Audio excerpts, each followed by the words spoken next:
YouTube, it's me, Bergie, and I'm here finally with my review for Rick Riordan's second book in the Trials of Apollo series titled The Dark Prophecy. So this is going up exactly a month after the book came out, and I'm so sorry about that, but like I've told you before, I wasn't able to immediately read the book because I had exams, and then once exams finished, even though I did read the book rather quickly, maybe not the quickest I've ever read a Rick Riordan book, but still quite quickly, I haven't been able to film an actual review for it until now because I've been busy with packing and trying to get myself ready for moving in with some of my friends to crash on their couches until graduation, and then I've been preparing to travel with my family for my graduation. So yeah, I've been kind of busy, and this has been sadly the only time I've been able to film this video. So I don't want to have you guys wait any longer for my review on The Dark Prophecy, so let's get into it.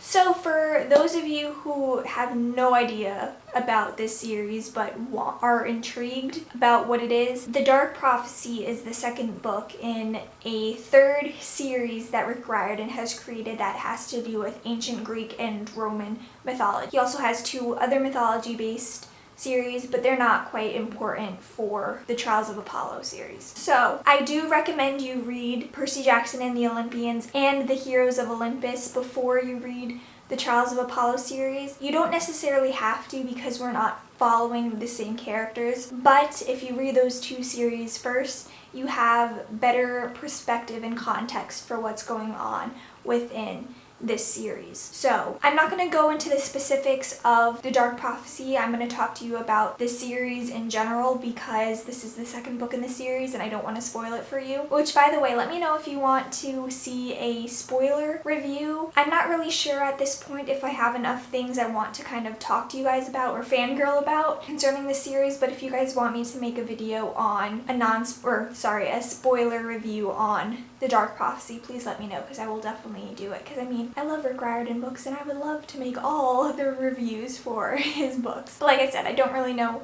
necessarily if this is one of the books that I can kind of make a longish video about predictions or spoilery kind of stuff.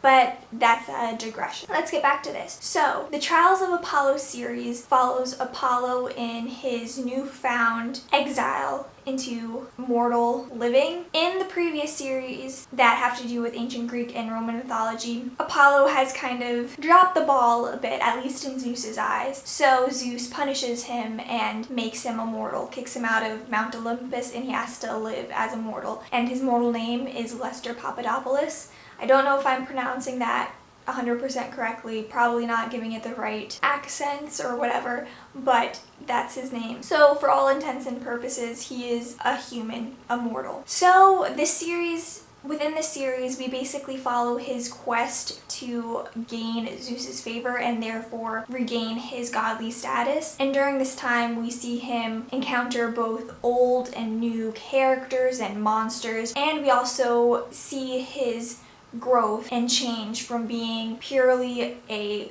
godly entity to becoming more and more human as he lives as a mortal. So that's just a basic overview about the plot of the Trials of Apollo series. Now going into my non-spoiler opinion of the second book, The Dark Prophecy. So I'm going to break it into two parts, positive aspects and negative aspects. So let's go into the positive. I really love all of the characters Rick Riordan has ever created. All of his characters have so much characterization to them that they feel real, and even though a lot of them are like very sassy or very funny or vocal or just like cool people, they all are cool in different ways, and I just really love how he can make it a character enjoyable to read about, and how he's able to make them have their own character arcs or growths within the mini-series that he has, especially within his ancient Greek and Roman based series. Connected to that, I think my favorite part of this book is we see more of Apollo's own growth and his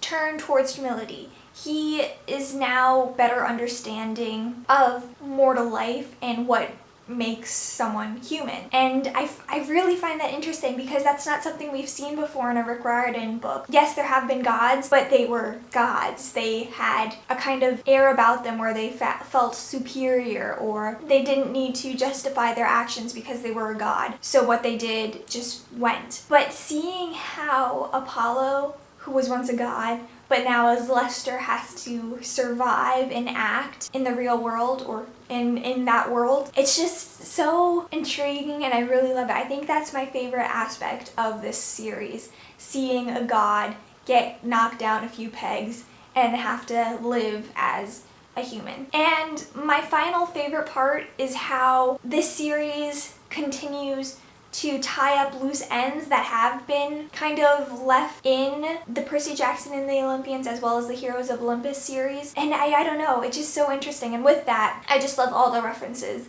to the other books or what has occurred in the other books. I just really love it. I think that's part of the reason why I love Rick Riordan's mythology series, because there's the nostalgia with reading about or hearing references of other characters that we've met before who aren't necessarily a big part in this new series, but are still there in that world. So it makes it feel real because they are still in that world. So with those positive aspects, let's now turn to the negative aspects, which, even though I have two that I'm going to mention, they are very minor and they do not hinder my view of this book. So the first downfall, I think, of The Dark Prophecy is that unlike most of his other mythology books, this one doesn't really have a change of scenery. We stay in one city for the entirety of this book.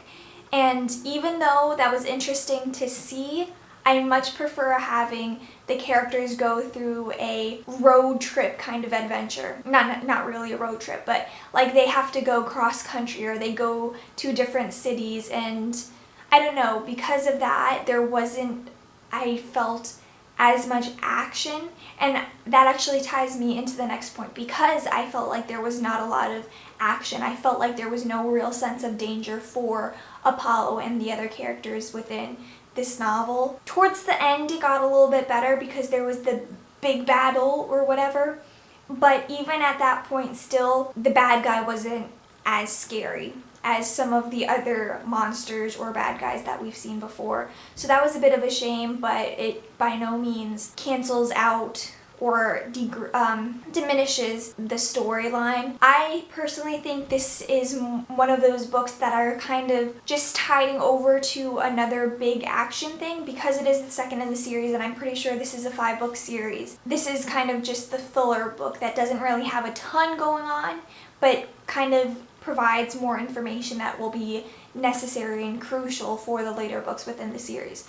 I won't know, of course, until I read the next books within the series, but that's what at least I'm hoping is the reason behind the lack of danger within The Dark Prophecy. So yeah, those are my thoughts on The Dark Prophecy. Let me know what you think about it, and yeah, I'll see you guys next time. Bye!